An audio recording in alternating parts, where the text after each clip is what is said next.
Eh bien, bienvenue tout le monde, bienvenue dans cette première vidéo de 2016. Alors tout d'abord, on va faire très classique, mais bonne année à tout le monde, bonne santé, plein d'argent, tout ça. Insérer cette phrase toute faite ici.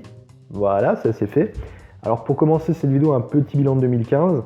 Alors la chaîne a à peu près une centaine d'abonnés, autant sur la page Facebook. Alors bien évidemment, c'est pas beaucoup, je vais pas mentir, je serais le premier ravi s'il y en avait des milliers. Maintenant, je suis quand même content parce que j'ai vraiment l'impression que ces followers, je vais les chercher un par un. Il y a un petit côté quête sacrée. Ouais, bref, il y a un petit côté quête sacrée que j'aime beaucoup. Donc, à vous tous qui regardez cette vidéo et à vous tous qui êtes sur ma page Facebook ou ma page YouTube, merci beaucoup, ça fait très plaisir. Donc, il y a des vidéos dont je suis assez fier, notamment les 2 épisodes du Monde de Joe qui ont été retournés avec mon réalisateur de l'époque, on va dire, Easy, Antoine. Malheureusement, il y aura probablement plus de vidéos du Monde de Joe avec cette qualité d'image, pour la simple et bonne raison que malheureusement on s'est rendu compte que travailler à deux sur ce genre de vidéo c'est pas évident, sachant que quand un est dispo l'autre ne l'est pas, et inversement. Donc on va continuer à faire du Monde de Joe, enfin du coup je vais continuer le Monde de Joe probablement en solo, en tout cas pour la réalisation et le film. Je vais essayer d'écrire avec quelqu'un d'autre, mais bon pour l'instant j'ai pas de nouvelles, donc to be continued. Cela dit, ne vous inquiétez pas, hein, on va continuer à essayer d'améliorer la qualité des vidéos, on va toujours acheter du nouveau matériel dès qu'on pourra. Et comme vous avez peut-être pu le voir dans les dernières vidéos, je commence à maîtriser un petit peu plus le fond vert, même si je fais encore des petits couacs. Mais voilà, donc tout ça pour vous dire, le bilan 2015, pour moi il est quand même relativement positif. Évidemment je parle de l'émission parce qu'au sens autre, 2015 on est d'accord, ça a été une petite année de merde quand même. Enfin quoi qu'il en soit, voilà. Pour la partie bilan, c'est fait. Je pourrais rentrer dans les détails, mais au final c'est pas très intéressant, donc on va passer à la partie qui sera un petit peu plus intéressante. La foire à questions, c'est parti. Le plus gros pétard mouillé dans le catch en 2015. Ah, pardon, une seconde. Allô? Win? Ensuite, il me demande en combien de temps réalises-tu tes vidéos? Alors ça varie. Généralement l'écriture, je bosse dessus une après-midi en temps cumulé. Le tournage me prend maintenant entre 2 et 3 heures, et le montage pareil entre 2 et 3 heures. Mais bon, il faut garder en tête que ça varie pas mal, hein, sachant que pour un tiens je me ferais bien un petit film, il y a un petit peu moins d'écriture que pour un Monde de Joe. Et après ça dépend vraiment des émissions. Il y a aussi par exemple Sur la route qui m'avait pris un petit peu moins de temps, pour la simple et bonne raison que les 3/4 du travail c'était déjà fait, c'était les interviews. Donc voilà, maintenant pour faire une moyenne, je pense qu'on peut dire à peu près une journée par vidéo. Voilà. Avec quel matos, logiciel et matériel fais-tu tes vidéos? Eh ben c'est pas compliqué, comme mon grand maître me l'a appris, je fais tout avec un canif, un trombone et un album des Spice Girls. Non, plus sérieusement, pour filmer, j'utilise mon Galaxy S5, le voilà. Donc c'est un appareil, c'est un téléphone, hein, c'est pas un appareil photo ni même une caméra, mais la qualité d'image est théoriquement assez bonne quand l'éclairage est bon, chose que je ne maîtrise pas encore forcément. J'utilise un micro dont je n'ai plus la marque, mais je vais pouvoir peut-être dire ça dans 2 secondes. Un micro Rode, voilà, hein, c'est l'emballage, hein, c'est pas le micro il est là. Et après, pour de temps à autre, quand j'ai besoin de faire des trucs un petit peu plus particuliers, j'utilise par exemple là, ma tablette qui est une Nvidia Shield pour filmer, parce que la qualité de la vidéo frontale est pas mal. Voilà. Et j'utilise une autre tablette, une Nexus 7 pour les petits trucs en plus, genre des prises de son autres, voilà. En fait, pour simplifier, je fais vraiment système D, hein, c'est vraiment MacGyver, hein, mon bordel. Voilà. Qu'est-ce qui t'a incité à te lancer sur YouTube? Oula. Alors, j'expliquais dans ma toute première vidéo débrief en fait que c'était après les attentats de Charlie Hebdo. Maintenant, pour être un peu plus précis, en fait, ça faisait des années que je faisais déjà des petites vidéos par-ci par-là parce que ça me fait marrer. Et pour être honnête, j'ai un énorme besoin de reconnaissance. Donc oui, hein, de ce côté-là, je suis assez proche des blaireaux de la télé-réalité. La seule différence, c'est que j'ai toujours voulu être entre guillemets reconnu pour quelque chose de bien. Donc c'est pour ça que j'ai pas mal écrit, j'ai sorti un livre, j'ai pas mal fait de vidéos qui sont sorties ou pas sur YouTube. J'ai fait quelques courts-métrages très foireux.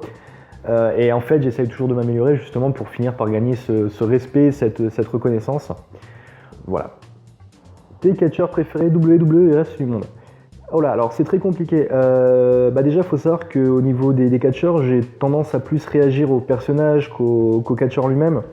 Par exemple, je suis très fan de Raven avec son personnage on va dire grunge rock'n'roll. J'étais très fan de CM Punk, un petit peu plus pour le côté grande gueule aussi, même si finalement, objectivement, c'est pas très professionnel ce qu'il a fait de partir du monde du catch comme ça en disant merde à tout le monde. Et pour le reste du monde, dans les catcheurs un petit peu moins connus, on va dire, comme vous le savez peut-être, quand vous regarderez ces vidéos, j'ai la chance d'être commentateur de catch. Et du coup, je suis peut-être pas forcément très objectif, mais généralement, quand je vois des matchs de mecs comme Dark Mondo, qui est assez impressionnant, qui est un bon poids lourd, j'apprécie beaucoup. Il y avait aussi White Storm, Marc Sebir, qui maintenant est aux États-Unis, que j'aime beaucoup voir sur un ring, qui était très impressionnant. Et niveau féminin, pour un peu plus d'équité aussi, je vais citer Shanna, que j'apprécie beaucoup voir sur un ring. Et voilà. Après, je vais pas mentir, je ne suis pas très catch japonais, notamment je sais qu'il y a de très bons catcheurs japonais, mais si je vous balançais des noms comme ça serait vraiment juste pour faire genre et ça serait pas vrai. Hein. Ça veut pas dire que je trouve que les catcheurs japonais que je connais sont mauvais, c'est juste que ceux que j'ai cités sont vraiment mes catcheurs préférés au niveau du personnage, on va dire en tout cas. Ah, et avant de changer de question, Tristan Archer aussi. Tristan Archer, il déchire. Selon toi, quels sont les pires films de tous les temps ? Alors là, c'est une question qui est assez compliquée dans la mesure où déjà je suis très bon public. On me vanne souvent par rapport à ça. Donc la réponse va peut-être vous paraître bizarre. Mais pour moi, les pires films de tous les temps sont un peu les films... c'est un peu ce genre de film où en fait où ils te font tout un pataquès autour. Et quand tu regardes, tu dis ouais, tout ça pour ça. Je pense par exemple à Lucie de Luc Besson, qui pour moi est le film le plus masturbatoire que j'ai jamais vu, où ils te prennent pour un con à te mettre des images sur le documentaire toutes les 2 secondes dans l'intro du film pour bien te faire comprendre la situation dans laquelle est l'héroïne. Et en fait, j'aime pas être pris par un con pour un film, quoi. Ou alors aussi, il y a les Paranormal Activity, notamment le troisième volet, je crois, où il y a cette scène. Donc en fait, les Paranormal Activity, pour ceux qui ne connaissent pas, c'est un film qui est filmé entièrement entre guillemets par caméra de surveillance. Et il y a des scènes. Le problème, c'est que du coup, il se passe pas grand-chose. Et dans le troisième opus, on se retrouve avec des scènes où, par exemple, il y a la babysitter de l'histoire qui fait boue à la caméra sans aucune raison, ou le coup du chat. Donc je pense que quand tu arrives à une demi-heure de film et que le truc le plus flippant qui t'arrive, c'est que le chat saute à la caméra, c'est que tu as un sérieux souci. Maintenant, je suis conscient qu'objectivement, c'est peut-être mieux fait que certains films que j'adore. Hein. Par exemple, je suis fan de la trilogie des Sharknado. Mais bon, quand je donne mon avis, c'est vraiment mon avis. Hein. Je suis conscient que beaucoup n'auront pas le même, et donc n'hésitez pas à débattre. Voilà. Selon toi, quels sont les pires catcheurs de l'histoire ? Alors là, c'est compliqué, c'est pareil. Je ne suis pas... je n'ai pas la prétention de connaître tous les catcheurs. Et en plus, en travaillant dans le catch français et francophone, je suis désolé, mais je pourrais citer beaucoup de noms, européens ou belges, ou français d'ailleurs. Donc je vais plutôt me concentrer sur les catcheurs entre guillemets mainstream. Et je vais vous surprendre, je trouve que récemment, hein, je parle bien de récemment, un des pires catcheurs c'est Triple H. Non pas pour la prestation sur le ring, mais encore une fois, au niveau de l'histoire, une histoire pour qu'elle fonctionne avec des codes. Je ne vais pas rentrer dans les détails, ce serait très compliqué, mais disons que pour moi, le rôle qu'a voulu occuper Triple H dans ces dernières années n'est plus en adéquation avec ce que devrait être une histoire. Donc de ce côté-là, il y a Triple H, ou pour faire un peu plus dans le démago, même si je suis plus ou moins fan du personnage, il y a quelques années, il y avait Jeff Hardy, lors de sa période entre guillemets drogué, qui pour moi n'avait pas monté sur un ring. Donc sans donner de nom, en général on va dire que les pires catcheurs pour moi ce sont ceux qui ne sont pas professionnels, sachant qu'un catcheur qui est juste entre guillemets mauvais sur le ring a toujours une possibilité de s'améliorer. Alors que quand on n'est pas professionnel, ça c'est dans la tête et c'est un peu plus problématique. Les choses qui t'ont plus marqué en 2015 dans l'année du catch. En fait c'est pas... Oui, il y a une chose particulièrement qui m'a beaucoup marqué et que j'ai beaucoup apprécié. C'est NXT. NXT, surtout le côté de ramener des stars de l'indépendante et de leur laisser faire des matchs justement dans le style indépendant, mais avec avec le petit cachet WWE en plus. C'est vraiment sympa et c'est ce qui m'a marqué le plus. Ton logiciel de montage vidéo, Windows Movie Maker, pourquoi ? Non, j'ai code, en vrai j'utilise Sony Vegas 13. Tout simplement parce que la version 10, Sony Vegas 10, c'est le premier logiciel avec lequel j'ai vraiment fait les montages pour le monde de Joe. Et j'ai voulu évoluer, donc je suis sur le 13. Je passerai peut-être à autre chose plus tard, mais pour l'instant j'essaye déjà de maîtriser celui-ci. Voilà. Qu'est-ce qui est la plus difficile dans la réalisation d'une vidéo ? Oula, après ça va dépendre des vidéos. Dans certains cas, ça va être le script quand je vais essayer de faire passer une idée, et une idée qui m'est importante.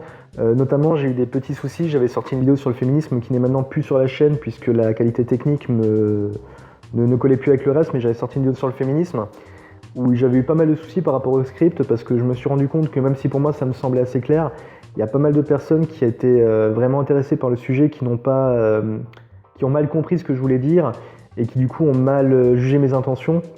Donc là, pour ce genre de vidéo, c'est le script. Maintenant, il y a aussi le tournage, surtout avec mon matériel de bras cassé. Faut bien gérer la lumière, faut bien gérer le fond vert quand je l'utilise. Même le son, je pense que si vous avez l'habitude de ma chaîne, vous voyez que je galère un petit peu avec le son des fois. Mais voilà, donc en fait, il y a vraiment ces deux aspects-là qui sont les plus durs, qui sont un peu les deux seuls aspects. Le montage, finalement, avec du boulot, ça vient tout seul. Mais oui, donc voilà, pour simplifier, ce qui est très dur quand c'est une vidéo sur un sujet important, on va dire, ou tout du moins un sujet un peu plus sérieux, c'est le script. Et quand c'est une vidéo sur un sujet plus léger, on va dire, comme le cinéma, c'est vraiment le tournage en lui-même. Sans compter que je suis tout seul, et j'avoue que tourner tout seul, c'est quand même moins sympa et moins fun que tourner avec quelqu'un qui est là pour te dire écoute, ça faut le refaire, ça c'est drôle, ça l'est pas. Voilà. Comment je choisis un thème ? Alors là, j'ai honte. Au tout début de la chaîne, je choisissais des thèmes selon des sujets qui m'importaient. Donc par exemple, pour la toute première vidéo, la liberté d'expression, et la deuxième vidéo Facebook, parce que c'est quelque chose qui fait partie de nos vies. Maintenant, c'est vrai que depuis que j'ai relancé la chaîne, j'ai plus tendance à choisir des sujets... bon sang. Je choisis les sujets les plus simples à prononcer. Non, plus sérieusement, je choisis en fait des sujets qui vont me permettre de faire des vidéos relativement rapidement. Ce qui était un tort, là je commence à me remettre en question là-dessus. Mais oui, voilà, c'est ça. En fait, je choisis des sujets qui me plaisent et après je fais le tri parmi ce qui est facile à mettre en scène ou pas. Maintenant, ce que je vais faire, c'est revenir sur la base, c'est-à-dire reprendre des sujets qui m'intéressent vraiment, quitte à mettre plus de temps à sortir la vidéo. Et puis on verra bien, voilà. Quel youtubeur t'inspire ? Alors, oh là, c'est vaste. Alors déjà pour tiens, je me ferais bien un petit film, je m'inspire beaucoup des vidéos de Mea qui sont vraiment sympas, qui sont vraiment excellentes, je vous le conseille vivement. Après, je pense que indirectement, il y a un peu tous les youtubeurs que je regarde qui m'inspirent. Par exemple, je vais en citer pas mal pour la façon de parler et j'essaye de réussir à faire quelque chose qui est aussi bien qu'Axolot. Qui est pour moi la meilleure chaîne, la chaîne la plus agréable à entendre dans la façon dont elle est présentée.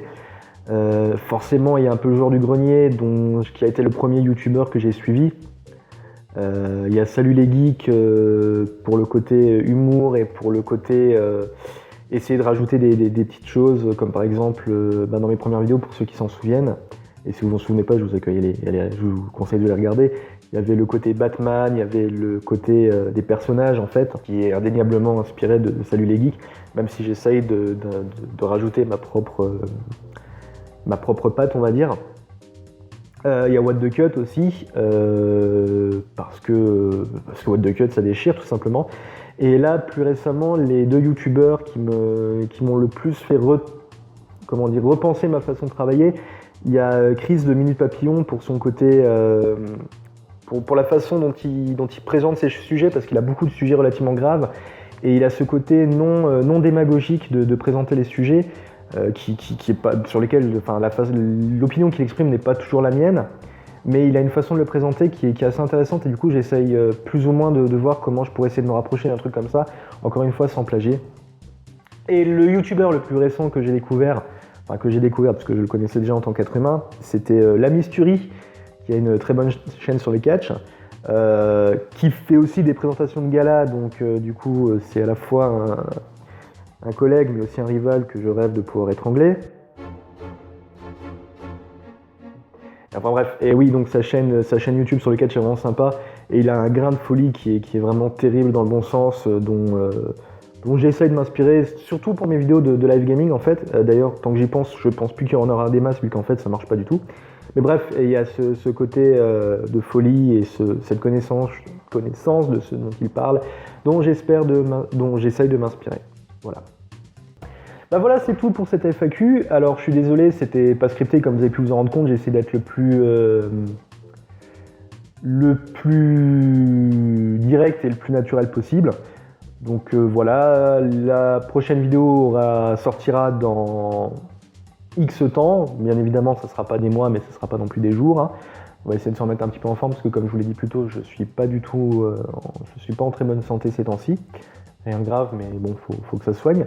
Et je vous dis à très bientôt. Et je finirai avec cette question dont je n'ai pas parlé dans la FAQ, qui me disait simplement « tu l'as vu ?» Et je répondrai « non, par contre j'ai vu celui de ta copine ». Allez, ciao.